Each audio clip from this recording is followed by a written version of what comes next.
भैया हाँ क्या है? एक चाय पिला दोगे? चाय तो दे रहा हूँ लेकिन साइड में बैठ के पियो। हाँ साइड में पी लूंगा बैठ के, आप तो दे दो। भैया बिस्कुट भी। नमकीन भी दे दूँ? हाँ दे दो। बिस्कुट भी ले। चल बैठो साइड में।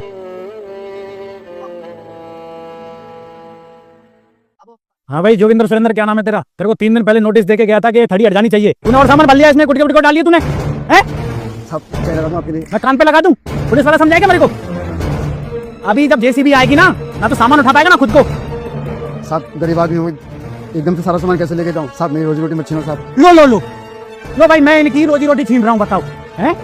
सरकारी जमीन हड़पने के इरादे से थड़ी लगाओ तुम, जिनका 5,000 रुपया कमाओ तुम, और तुम्हारी रोजी रोटी छीन रहा है ये सरकारी ईमानदार नौकर हैं? जिससे पहले मेरे को गुस्सा है ना, हटा दे अपना सामान इधर से, समझा? साहब मैंने ऐसा कहा बोला साहब? साहब मैं तो परमिशन के लिए पिछले 1 महीने से आपके दफ्तर के चक्कर लगा रहा हूँ साहब। कभी वो कोई डॉक्यूमेंट मंगाते हैं, कभी वो कोई डॉक्यूमेंट मंगाते हैं। साहब मैं तो थक गया साहब चक्कर काटते काटते आपके दफ्तर के। आप ही बताओ साहब क्या करूँ मैं? अभी जब गाड़ी आके सामान उठा के लेके जाएगी ना तो फिर कोर्ट कचहरी के भी चक्कर लगाते रहना कि साहब मेरा सामान दिलवाओ, मेरी थड़ी कहाँ है? नहीं साहब बहन ऐसा मत करो साहब। साहब वो जगदीश जी से बात चलती है सर मेरी। इसकी बहन की जगदीश वगदीश कोई कुछ नहीं करेगा इसमें, जो करूंगा मैं करूंगा। समझ में आ रही है कोई बात? साहब आप ही बता दो साहब क्या करूँ फिर मैं? अब आप लोग क्या तमाशा देख रहे हैं यहाँ पे हैं? घर जाओ अपने, चलो।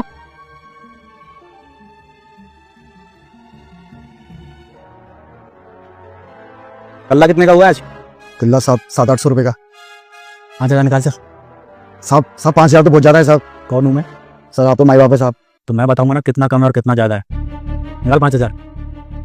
मेरे बच्चे की फीस। तो अरे ला, बन लिया तेरा बेटा कलेक्टर।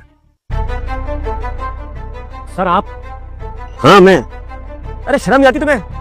गरीबों के पेट पर लात मारते हैं तुम जैसे चंद लालची अधिकारी की वजह से पूरा नगर निगम बदनाम है। अभी कुछ दिन पहले तुम एक अंडे वाले का सिलेंडर उठा के लिए आए थे, एक सब्जी वाला भी आकर रो रहा था मेरे पास। अरे डेवलपमेंट के नाम पर क्यों गरीबों के हाल लेते हो? रीजन क्या है कि तुम्हें सरकारी तनख्वाह कम पड़ रही है, जिसके लिए तुम्हें अपना ईमान बेचना पड़ रहा है। अरे गरीबी को हटा रहे हो, गरीबों को ही। Sorry sir. अरे क्या सॉरी? तुम मुझे लिखकर दोगे कि तुम्हारा सस्पेंशन लेटर मैं क्यों ना लिखूं, और क्या रीजन है? रीजन क्या है कि तुम्हें सरकारी तनख्वाह कम पड़ रही है, जिसकी वजह से तुम्हें अपना ईमान बेचना पड़ रहा है। और माफी मांगनी है ना तो मुझसे नहीं, इस गरीब आदमी से मांगो। नहीं साहब कोई बात नहीं। अरे क्या कोई बात नहीं है?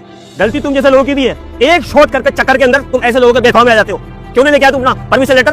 साहब मैं तो गया था आपके सरकारी दफ्तर सर, साहब उन्होंने बोला अभी बना ही नहीं। तुम्हारा परमिट 1 महीने पहले बन चुका है, मगर ऐसे लोग अपनी जेब गर्म करने के चक्कर में तुम तक पहुंचा नहीं रहे। आज और अभी जाओ नगर निगम को ऑफिस और अनुराधा मैडम जाके मिलो और लेके आओ तुम्हारा परमिशन लेटर। और आ रहे जब तुम मुझे ऑफिस से मिलना, तुमसे वही बात करूंगा। और ये लो तुम्हारे चाय बिस्कुट के पैसे।